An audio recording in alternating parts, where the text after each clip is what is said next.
Welcome to Monday Night Live, the weekly training that guides professionals to financial prosperity. Join our community and let's start building your wealth. We've got a great guest tonight, Jill Brumbaugh, and we've got a special secret guest. It's a nice surprise to me is Beverly's on. You guys remember Beverly? Beverly Capchia? Yep. So Everyone. she's back for an encore presentation. Hey, say hi, Bev. Hi, how's everyone doing? Whoa, so good to hear you. Good to hear you too, PF. How have you been? Okay. Yeah. PF staying out of trouble. He's still not president yet, but we're behind him 100%. President Pedro. So, and now that just just going to joke about this. Yeah, I bet if you actually ran, now you would win. You know. So, in any case, guys, we got I a great probably guest. would. I probably That's would. right. Unfortunately, I am not U.S. born citizen. So That's apparently anything goes these days. I mean, yeah, I don't, so I think you would be okay. So, guys, Jill Brumbaugh, I interviewed her on our podcast last week. The podcast is going to be published this week. And Jill, ironically, when I go to Pennsylvania, where I stay in Beaver County, it's actually called Beaver, literally like 10 minutes from where Jill has her office. And she's an all-state insurance provider. She has her own franchise here. And it's something I've been wanting to do for a long time because, as you know, during the pandemic years and with all the hurricanes and the fires and landslides, just everything going on in California, North Carolina, Florida, and just in general, costs have gone up. I thought it's a good time to go over the subject so that you guys can be more informed when you're speaking with your clients. Okay. Um, it's really important that you don't have to be the expert. I mean, you always tell people, to full disclosure, I'm not an attorney, I'm not a lender, I'm not an insurance agent, but you need to be able to have discussions with your clients as to one thing that we're weakest on typically. So I want you to get some education on this tonight. Take notes, and you'll be able to do a better job of servicing your clients as a result. So, Jill, welcome to the Monday Night Live class. Thank you, Gary. I really appreciate you having me on here, and also like to thank Beverly, who also works in my agency now, and she's phenomenal. So thank you, Beverly, and for everybody who's on our Monday Night Live. I appreciate it, and hopefully insurance is not an exciting industry, but we'll try and keep it moving and answer any questions that you have. But again, Gary, thank you. Beverly was correct about you, that you're easygoing, very nice guy, very knowledgeable, and I really appreciate you. Well, thank you. I appreciate that. Yeah. Yeah, So, yeah, if you want to go ahead and kick it off, and do you want me to monitor the questions for you, and then look for intervals, or okay? Absolutely. Okay. And so, basically, I started my agency scratch in September of 2015. And I previously did health insurance. So I've been in insurance basically almost my whole entire life. And I think we pride our agency on being more client-focused approach. And, we try to educate our customers and simplify like insurance, because you get caught up in the fine print, but we try to make it, so that people can understand it better. So we're really going to, just go over some things that, that you probably know, some you don't know, and seeing if anybody has any questions, if we can, we can help you through it. And I would just like to say for the record that we will be done shortly, because I am a UConn women's basketball alumni, and they play tonight at 8:00. So just letting everybody know that. So go Huskies. And yeah, just a quick agenda. When is the best time to shop for insurance? What is LexisNexis? How inspections work? Why there's some failed inspection reasons, inspection recommendations. We're going to go over some homeowners insurance coverage, actual cash value, or they call it ACV, versus replacement cost in dwellings, and then fair market value versus insurance value. Because a lot of people get, those like, well, I only paid like $100,000 for my house. Why is it $200,000 to cover? That's the insurance value. And then why the year built and the roof age, matters. So, and we're going to talk a little bit about claims and bundling. And if anyone has any questions, let Gary know. So the best time to shop, okay, it's when you have qualified financially, picked a house, and your offer has been accepted, because that way that you're serious, about buying a house. And what goes into that is, you're important to know is your prior claim count. Claims are like baggage. They go with you. So if you had a claim at a previous house and you're buying a new house, that claim is going to go with you. And some insurance companies, they don't run reports, so you want to make sure that when you're actually getting an insurance quote, that your reports are run, your consumer reports, your insurance score, prior claims, that they run that through the system. And, ask about property inspections. That makes a huge difference. If you are buying a house that is going to be like a fixer-upper, and the roof is bad and you have some siding missing, it is not going to pass inspection. So those are some things that you need to ask about prior to, getting a quote. And always ask about the age of the roof, because roof claims we've had a ton of roof claims, and if the roof is old and we don't cover wear and tear. They don't cover that kind of thing. So you always want to know, when you're buying a house, what is the age of the roof? And when is the best time to buy? It's when you have a firm closing date. So when the closing date, you've been approved, your offer's been accepted, that's when you go to buy and you bind your policy, because you're going to need that evidence of insurance, and you're going to need your, the mortgage bill. So if you are purchasing a house and you have a mortgage, most of the time people escrow it, so you don't have any money out of pocket. The insurance company, they will send the mortgage company a bill, and they pay it. You don't have to pay anything. And it's the same thing when you're switching insurances. If it's escrowed, there's no money out of pocket. It's just a quick exchange. And if you do that, you want to make sure that if you get a check back from your previous insurance company, that you send it back to your mortgage, apply to escrow, or you will be short the next year. And and have your mortgage information and your loan number. And there's also a place, it's called mycoverageinfo.com. If you ever wanted to check it, now some mortgages, they don't subscribe to this, but if you just need your loan number, your last name, and the last 4 of your social. If you want an insurance person to check it, it's mycoverageinfo.com/agent. And they just need your loan number, last name, and your zip code. And they can pull up just what you're paying, who your mortgage company is with, and what your deductible is, and the amount of coverage that you have. So, and that's like free information. But if you are closing on a home and your closing date changes, this is one of our biggest pet peeves, is that you don't contact the insurance company. So you need to contact your insurance company if your closing date is going to be changed, because we have to change the date of your insurance.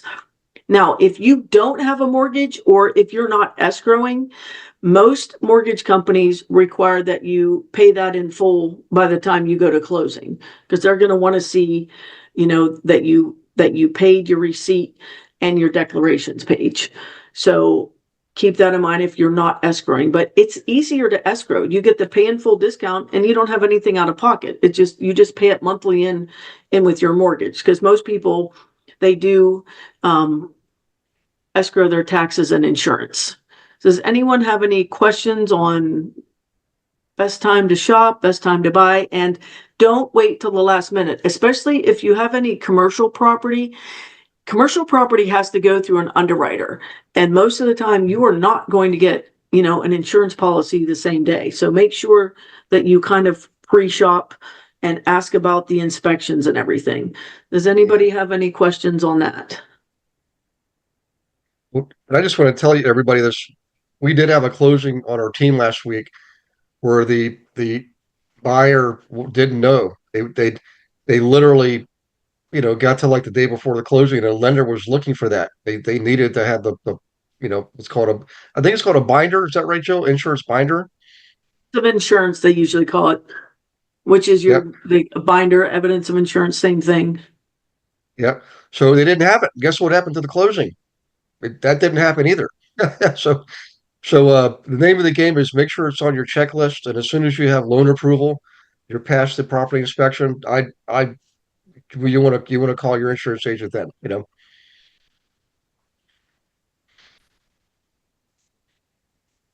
Any questions, anything besides that?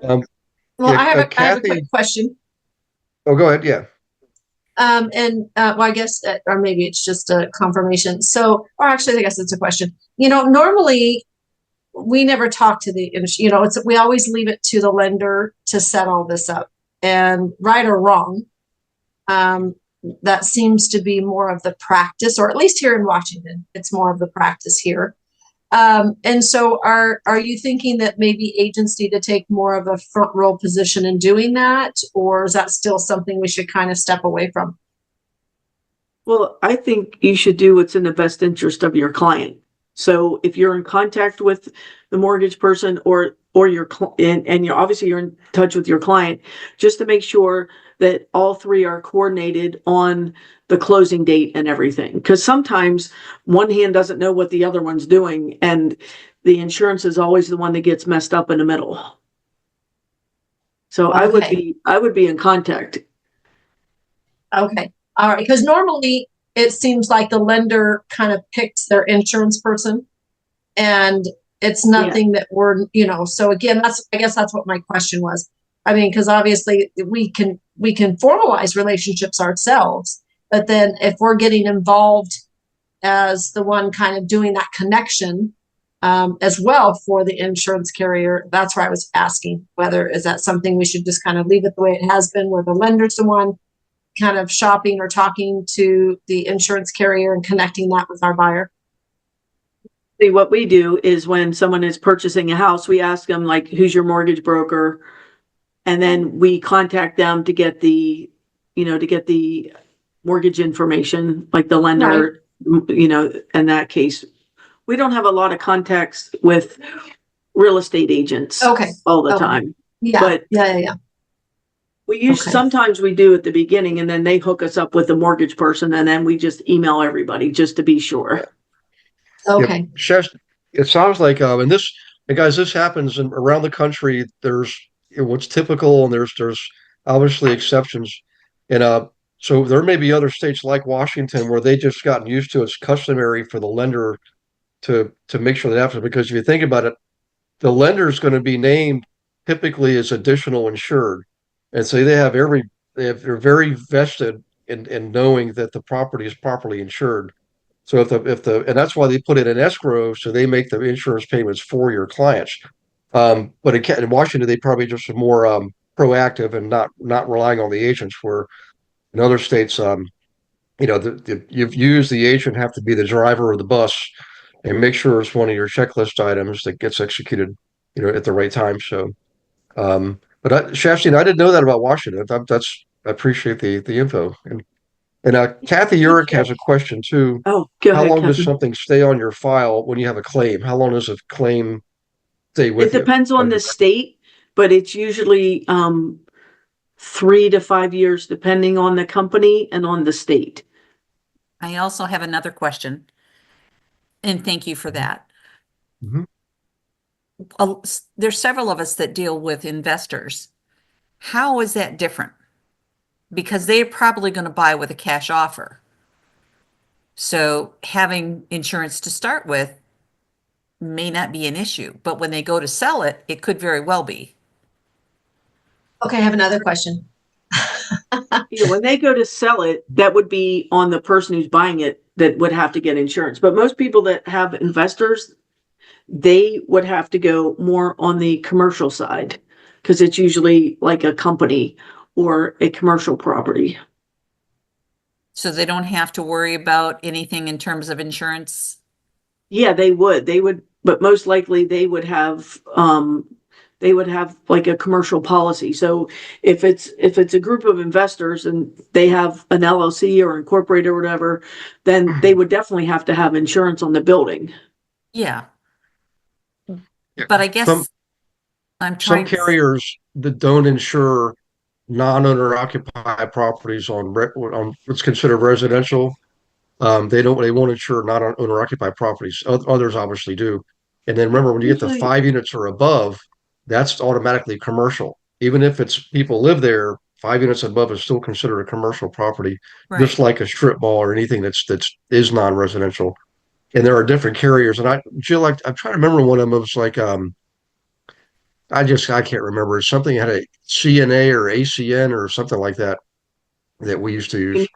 RY, there's a bunch of places that do commercial property, and commercial property, it's a whole separate, set of underwriting because it's usually more money because, you're renting out units, whether it's commercial or residential, but it's usually 5 units or up have to go commercial.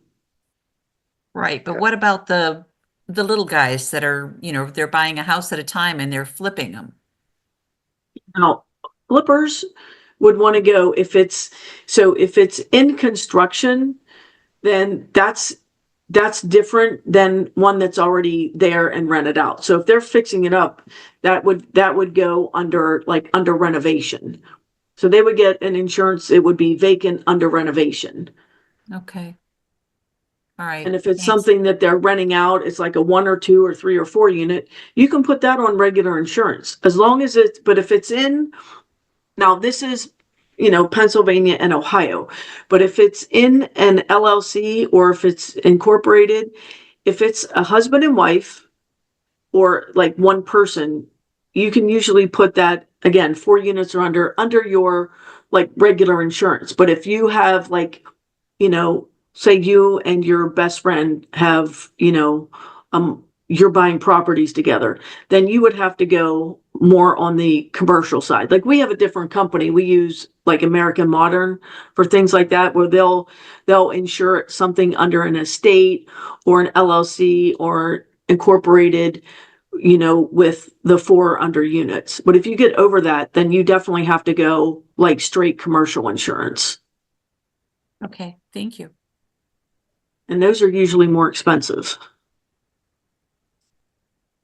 So because that would depend on what kind of, if it's a business, what kind of businesses are in there, how many units, the value of the property and your liability. So it's a little different. So any other questions on that?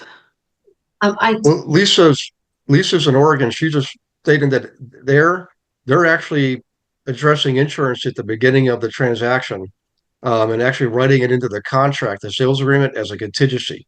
And I think we're going to see more of that developing around the country too. We have the people that they're shopping, so when they go to buy it, or they're replacing insurance on a building. Mhm. Any I other have a questions on question. best time to shop? I have a question, but I want to make sure that Justine, I'm not blocking her. She asked before. Thank you. Thank you. This question is because obviously this is the first time this has happened. And so, I have a listing at 1.4 million, and my son, who just newly got licensed, did an open house, and he now procured the buyer on it. The buyer is purchasing it in cash, 1.4 million. So there is no financing in place. And the buyer is also purchasing it for his longtime best friend / old girlfriend type of scenario. But he's not going to be on the deed. only she's going to be on the deed. They're both on the purchase and sale, standardized proof of funds, in a Wells Fargo bank. So it's not money laundering or anything weird. We just all wish we had friends like that. Anyway, but in this case, I mean, obviously he should be talking to that buyer regarding how the insurance will work on it. And what's your take on that? She would have to get the insurance because she's on the deed. Right. Exactly. And he can also be listed as an additional interested insured because he does have a financial, but if he's giving it to her and he's just paying for it, then she has to get the insurance. And is that insurance stipulated based off of any credential she has to have in order to get the insurance, or just she has to be able to afford it? She just has to be able to afford it. Because if they're paying for it cash, they own it. They don't even need insurance. I mean, you should have it, but if you own it outright, you're not required to have insurance. But obviously you would want to for liability. And if you're paying 1.4 million, you should have insurance. Right. Yeah. Yeah, exactly. And so in this case, this is where we would be more proactive and connect maybe our insurance provider to that buyer just to make sure that a conversation is had. Absolutely. And Okay. is it residential or commercial? It's residential. Then that's one thing is like most people, 99% of people have auto insurance. You should always bundle home and auto together because of the multi-policy discount.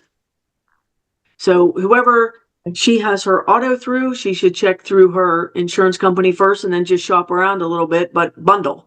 Okay. Perfect. Thank you. You're welcome. Perfect segue. Thank you, Justine. And thank you, Jill. Because my question was about pretty much that bundling.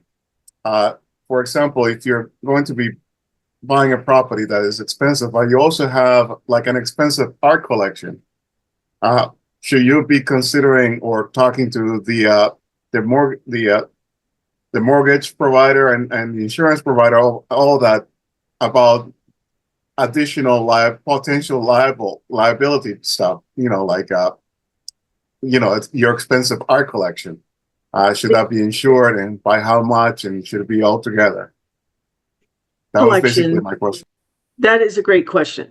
So as far as the art collection, you can have it scheduled. They call that scheduled personal property.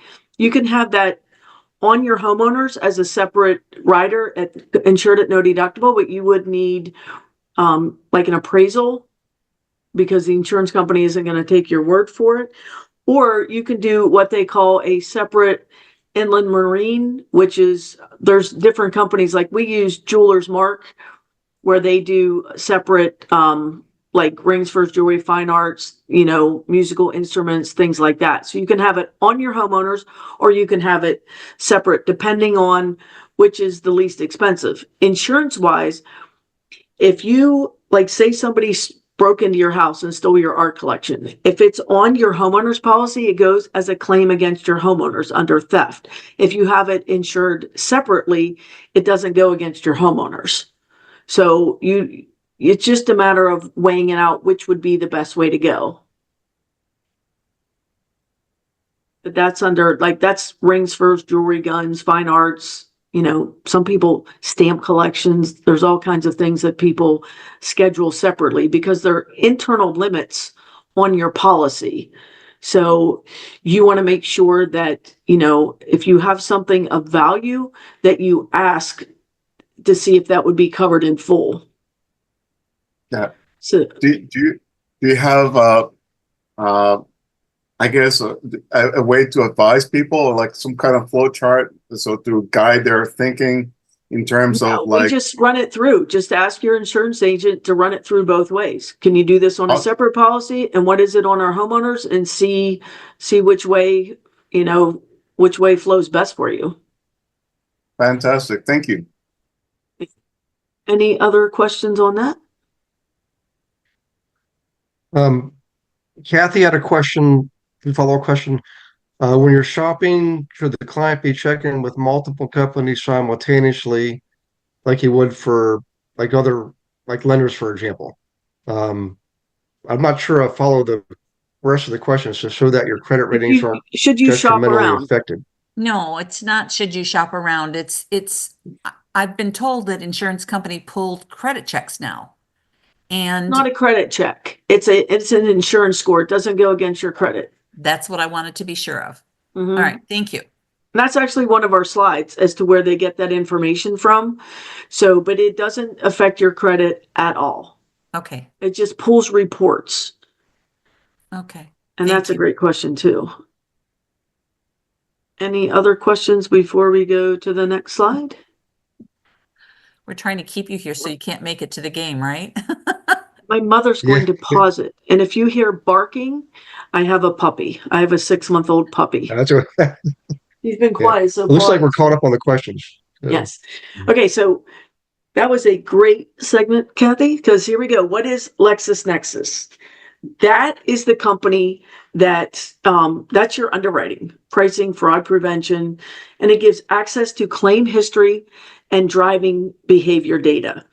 So, and what they do is they call it CLUE, Comprehensive Loss Underwriting Exchange. So anything that is on your reports goes through LexisNexis. So your insurance company reports to LexisNexis. So if there's something in there that is incorrect, you have to contact LexisNexis to get that removed. So, and they do have a phone number and everything, but it pulls up any claims. So if it's not your claim and it comes up unmatched, as an insurance agent, we can take those claims off. But if it's something that's matched up to you, we cannot remove them. So you need proof. So you either have to contact your previous carrier, contact LexisNexis, and get that removed. And the data, that's what helps with pricing and underwriting decisions. So this is where it's not a credit check. They call it an insurance score, but everything is run through LexisNexis. So any questions on that? And we just put in like your address, you need your date of birth, your driver's license number, but some companies, they don't run reports. So then they'll say, okay, this is your price. And then once you go to buying, they run your reports and then they come back and they'll be like, oh, okay, now it's, it's not $1,000 a year, it's $3,000 a year. So you want to make sure that your reports are run beforehand, or if there's something that that you have that didn't come up, you need to disclose it because they will find out. They will find that out. So any questions on the reporting system? And all we do is we hit a button that says order reports. And it comes up your driving history. That's why when people don't want to give like their date of birth, their driver's license number, at some point you're going to have to. Now, usually they don't ask for driver's license on commercial insurance, but they do on with some of the property insurances, like if you're buying a house, different things like that. So any questions on that? And that's just the reporting system where they're going to gather your information, and they'll pull up if you're looking to buy a new property, it'll pull up claims that previous house had. So if there was a claim, sometimes you'll find out, but if somebody paid cash for it and didn't run it through insurance, it most likely won't be on there. And Kay, do you have a question?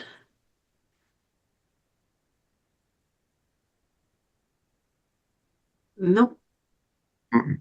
Gary, okay. Yeah, I think you're okay. Yeah. Okay. Now we're to the understanding your property inspections. So companies do this in different ways.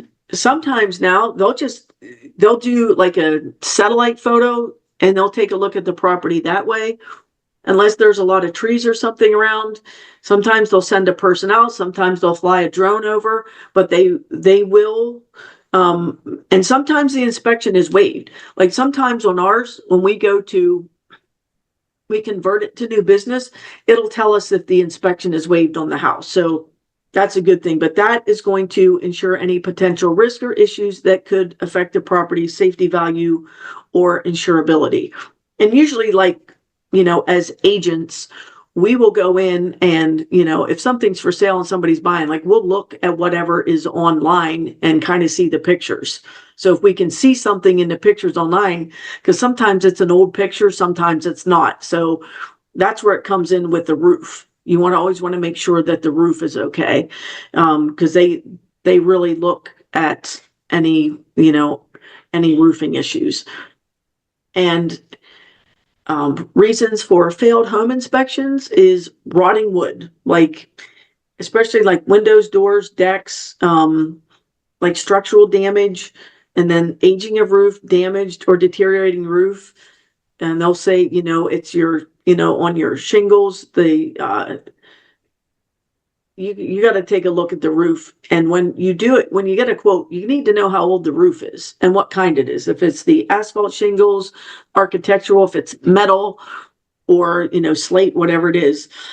And that, but if you have like junk in the yard, like you move it, take a picture and move it back. You can do things like that. They don't like trampolines, swimming pools without decks or fences and things like that, or steps. If it's 3 or more steps, you need to have a railing, or if there's any, siding missing, anything like that, boarded up windows, they're not going to pass inspection with things like that. But any questions on anything related to inspections?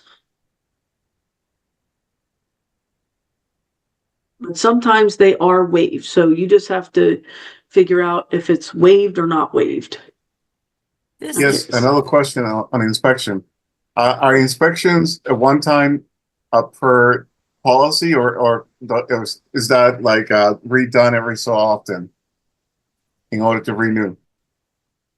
Sometimes if an inspection is waived, or if it's several years out, they'll do a re-inspection on the property. But like we get notification if they're going to do a renewal inspection. It's always at renewal. It's not every year. So I know like with Allstate, like they're random. They're randomly chosen. We probably just jinxed Beverly. She didn't have any re-inspection yet, but I probably just jinxed her in her renewal. But I think they just pick them out of the blue and see, depending on how long you've been with us or how old your house is, they may do a re-inspection to make sure that you're maintaining it. And a lot of times they don't like trees touching your home or any plants, or if you had any bushes. They don't like anything touching your house. And then, like I said, make sure there's no damage. The fascia boards, gutters, fences on your property. And if you have any missing or damaged shingles, you're not going to pass inspection with a roof like that.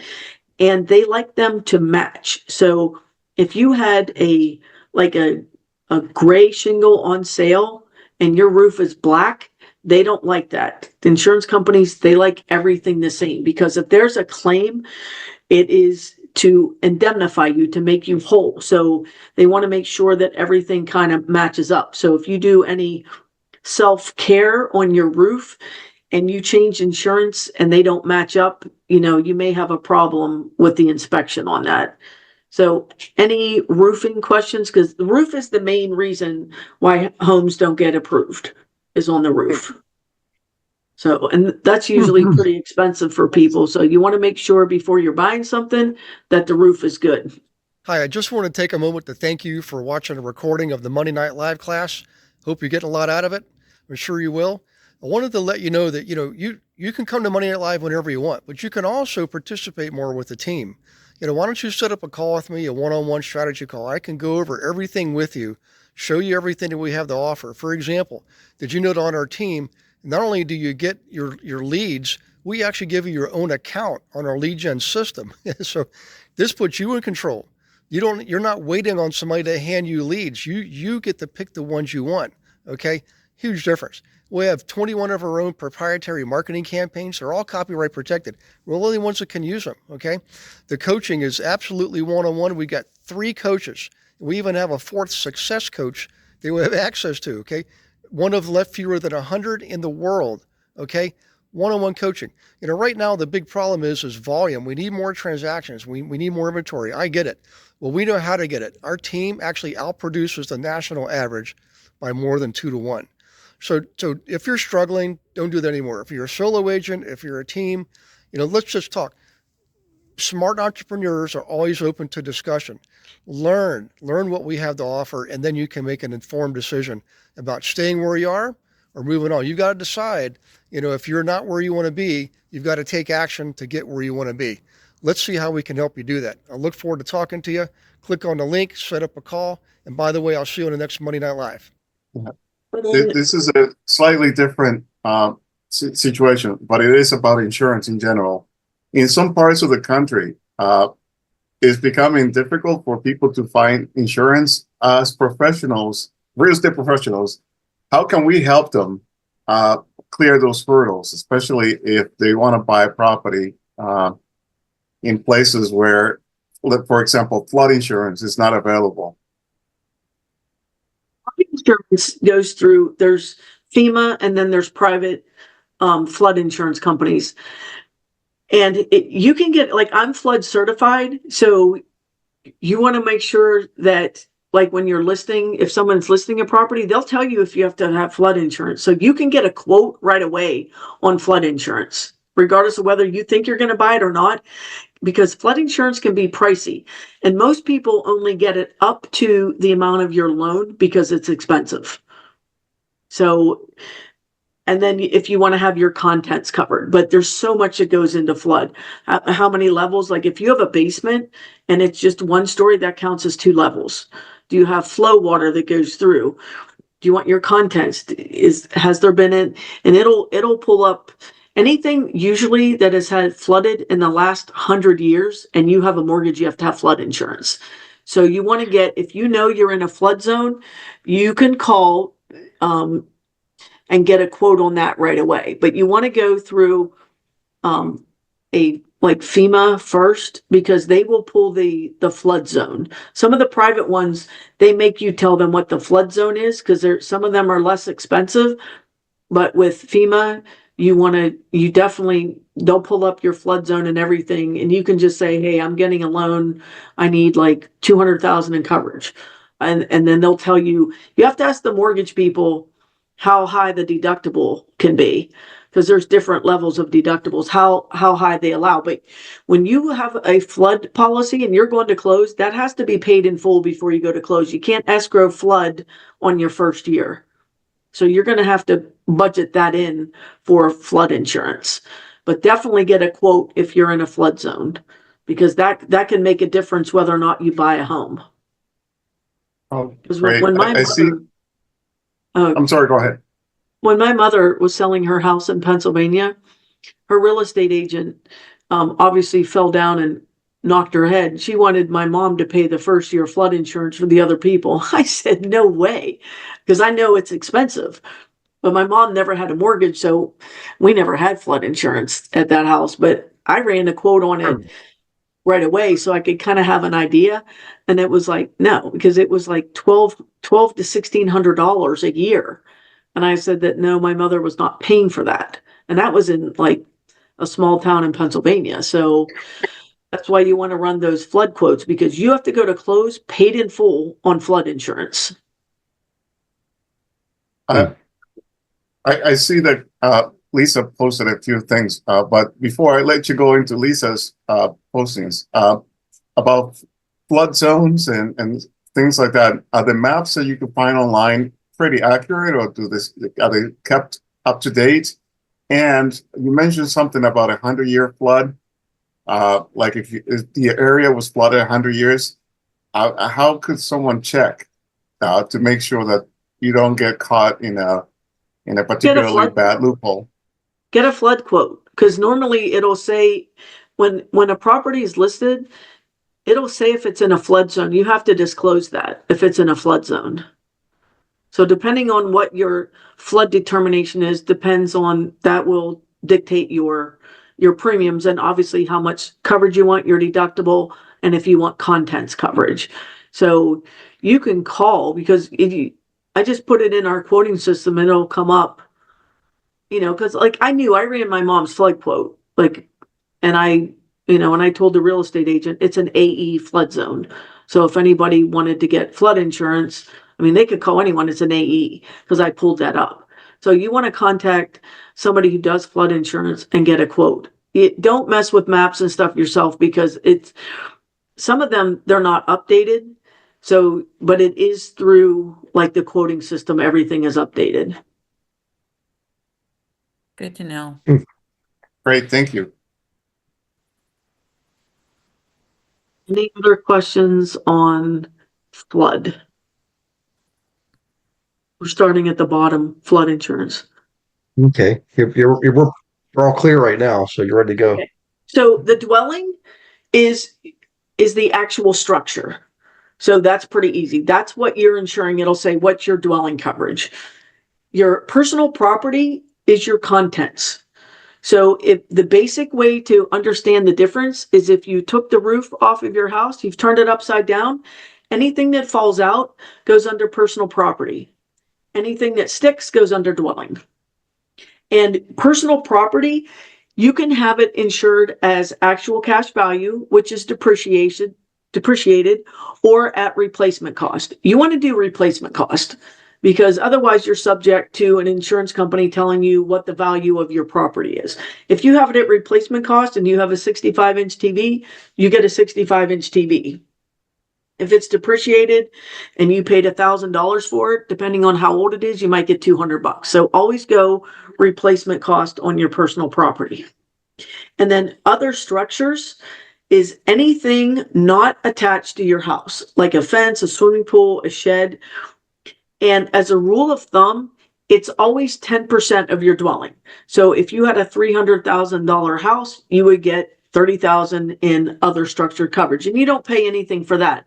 If you have anything that would cost more than that, it is extremely inexpensive to up the other structure coverage. And then you have your family liability. You should always, we try our best never to sell anything under 300,000 liability, because that's going to cover you for anything, somebody trips and falls at your house, or like we had an instance where, this lady was at a country music concert, and this other lady, she had one of those pup tents. The wind came, blew it, and it like hit 3 cars. One of our insureds, Madison, had hit her car. And she called me and she's like, and she's a family friend. So she called my cell phone right away. And she goes, "Hey, I'm at the Morgan Wallen concert. Somebody's tent hit my car. I had their car insurance information." And I said, that goes against their homeowners, because it didn't involve her car. So that would be something where your liability covers you outside of your home. If you have a dog that bites somebody, that goes under your liability. So you want to make sure that you have enough liability. And there's also like umbrella policies, which covers excess liability over your underlying liability also. And then we have additional living expense. So they call that loss of use. That's if somebody has if you have a claim and you're unable to live at your house, that would cover you for, like, the insurance company would give you money for like a hotel, or, depending on if it's a total loss or whatever. And they usually pay either a dollar amount or it's up to 2 years, either one. So, and then guest medical, that's like if, somebody trips and falls and it's a minor injury. Oh, go ahead. Did anyone have a question? Okay. Guest medical, that's like something small. Somebody trips and falls and it's, under a certain amount. And usually you can do 1,000, 2,500 or 5,000 on guest medical. Anything over that would go to your liability if somebody went to sue you. Now, water backup and service line coverage, those are usually extra on all policies. So service lines is if they had to dig in your yard for like your water, your gas line, that's your service line coverage. And a lot of utility companies sell that, but a lot of insurance companies now offer that too. And water backup is if we've actually had, We've had some water backup claims in the last couple years. That's if you have any water or sewage from the outside of your house that backs up through the pipes to the inside of your house. And if you don't have that on, it is not covered. So flood insurance would be your groundwater. Water backup is any water or sewage from the outside that backs up through your pipes. Now, if a pipe burst, that's covered. So that would be something sudden and accidental, that's covered. So you don't need water backup or flood for that. And then your scheduled personal property, that's like your rings, rose jewelry, art collection. That's something that you would want to schedule, with no deductible up to the value of your appraisal. So any questions on the actual, anything to do with the actual, like, kind of structural of your insurance policy? We're good? Okay. Mhm. And then on homeowners insurance, you can insure it for actual cash value or replacement cost. So actual cash value is the depreciated amount, and it's based on age or use. That's just like your car when you drive off the lot, it's going to depreciate. Replacement cost that's what it would use to repair your home or rebuild it at today's prices with buildings. That's your parts and labor. So there are two different things. Actual cash value obviously is less expensive. Replacement cost would repair your home, with no depreciation. And then in some cases, you can do what they call agreed value. And it's usually on some rental properties and on like mobile homes. Like you want to say, like, I want to cover my mobile home for like 30 grand. So it will never change. It'll always stay at 30 grand. So replacement cost will actually go up every year depending on, parts and labor. Actual cash value will go down because your age of your house, it's worth less every year on the depreciated amount.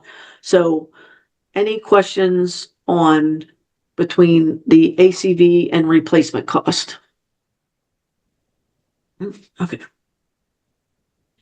Guys, that's probably one of the most important things you could know and advise your clients on, because one of the things they typically don't know.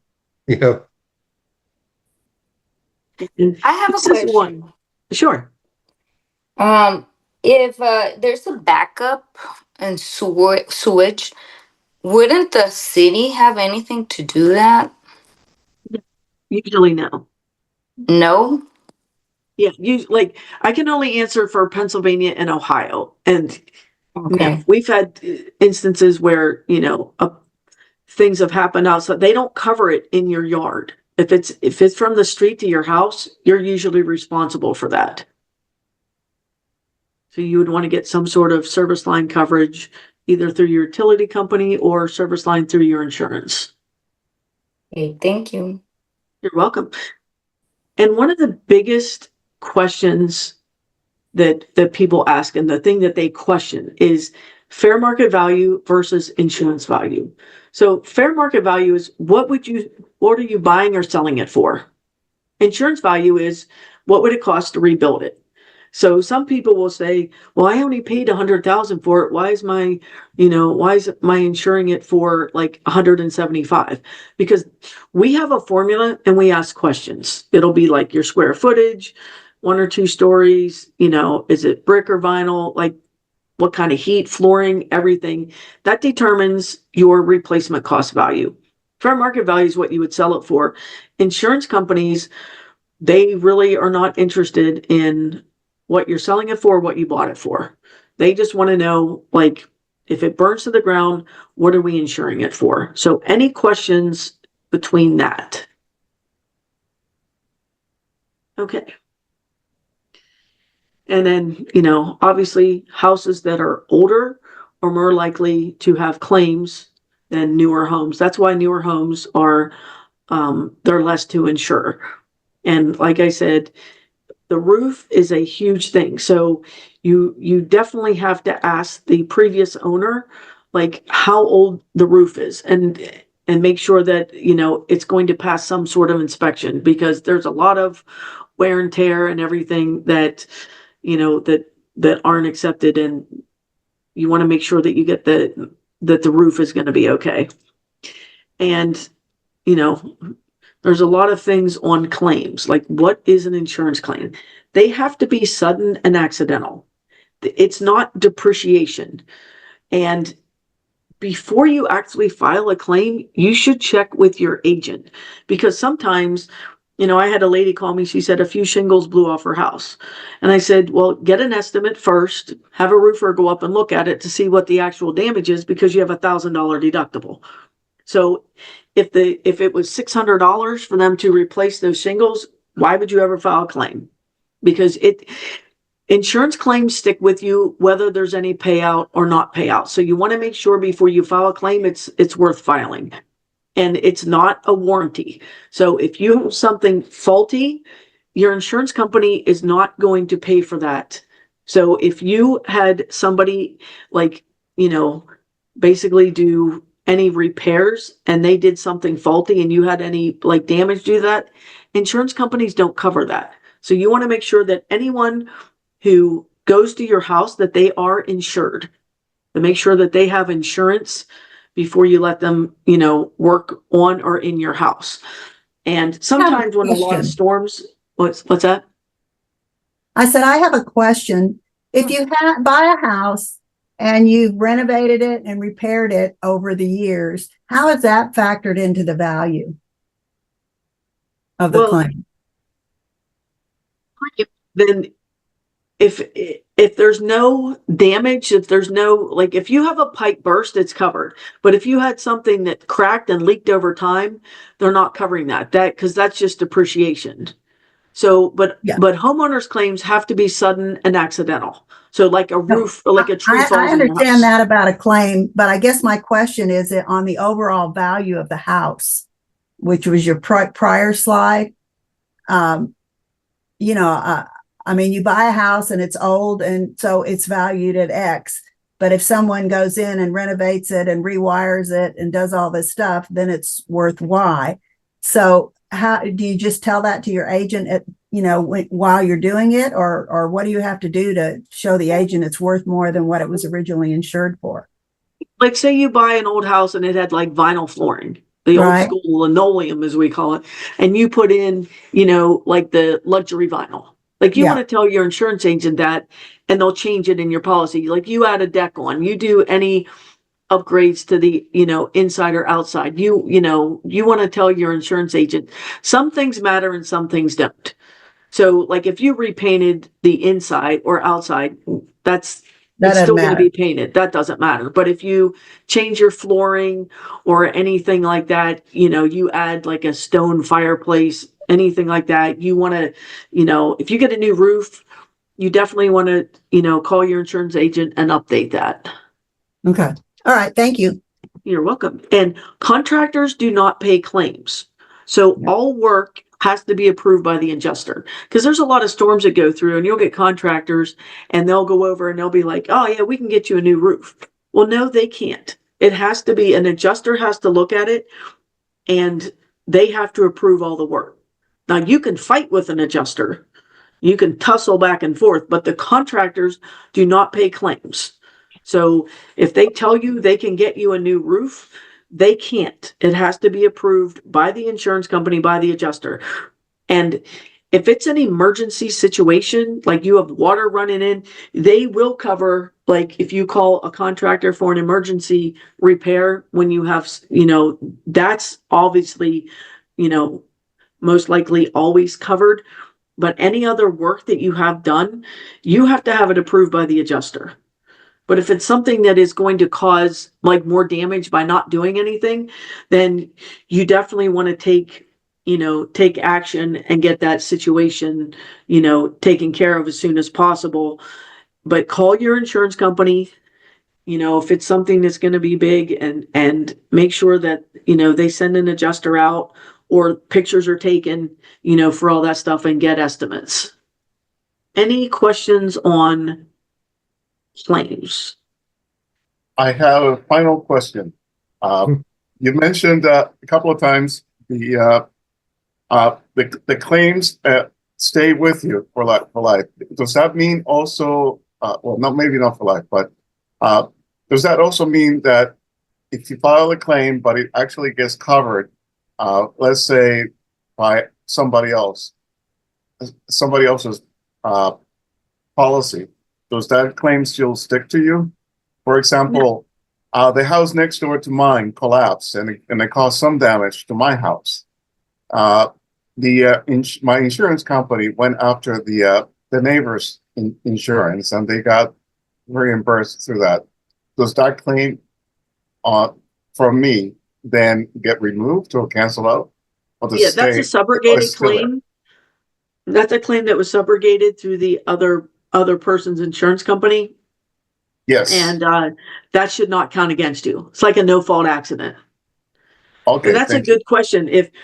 If somebody has, speaking of neighbors, if you have a neighbor that maybe they have like a rotted tree or something, and you think, well, if the wind blows, it's going to fall on my house, you need to send them a letter, certified, to let them know that you think this is a hazard for them to take care of. Because if the wind blows and it knocks down and falls onto your house or a shed or anything, your insurance would cover it because they consider it an act of God. But if you send them a letter stating, I think this is a hazard, it's rotted, and they don't do anything about it, that same windstorm comes through, then their insurance has to pay for it. So you want to make sure that, that you, anything with your neighbors that is a concern to you, that you let them know. 08004. So any other questions on claims? Yeah, the chat box is all clear. All right. And then, auto insurance bundle. You want to bundle up because the multi-policy discount is huge. So you want to make sure that you bundle up. And some companies, they don't write their own property insurance, like they broker it out. Like Geico, they use Liberty Mutual, and they give you a little discount, but you should bundle up. So home and auto, because it does save money when you bundle up, depending on the state. It does in Pennsylvania. And then Last question. Last question. I'm sorry. If my mom doesn't have homeowners insurance because she bought the house cash, can somebody like her son make payment on the house without having to go through like any type of hoops, or it has to be the owner if I'm not on the title? You mean, could you insure the house? Yeah. You would have to have what they call an insurable interest. So do you live there? Are you going to inherit the house? Your mom's name would have to be on the policy. You could pay for it, but it would have to be in her name. Okay. Thank you. Yeah. She has to be listed, but you can pay for it, but she has to be on there. Because you have to have an insurable interest in it. So if she had a will or anything where she's going to leave it to you, then you both could be on there. You could just be listed as an additional interested insured. But that's the thing, is like if anything happens to a person that owns a house and they want to give it to like a relative or it's inherited, they have to get the insurance in their own name. So if something happened to Beverly and she wanted to gift the house to her son, Cody, she can do that. But Cody would have to rewrite the insurance in his name. You can't keep it in the person's name that is deceased. So keep that in mind. It has to be an insurable interest. So any other? Okay. Thank you. Yeah. So any other questions on any other thing? Well, I can't believe we managed to get that in an hour, Joe, because these guys are definitely pretty active. Yes. That was awesome. Maria in my office did our slideshow, and obviously Beverly contributed a lot, and and Tracy, everyone's saying, hey, don't forget this, don't forget this. So I want to thank my, my fellow agency co-workers I don't think anyone works for me. We work together. So I want to thank them and Gary and everyone for being on here. Great questions. And if anyone has any questions on anything, give me a call anytime if we can help you out. Yep. Thank you. And you can, and even though you're licensed in at least certain states, because you're an all-state, these agents, their clients can call you, and you can connect them with whoever's in their area, right? Absolutely. Yeah, awesome. Absolutely. Well, Jill, thanks again for doing this and being so generous on the podcast and here. I mean, it's something I've been thinking about, and thankfully Beverly remembered that and brought you in, and we really do appreciate it.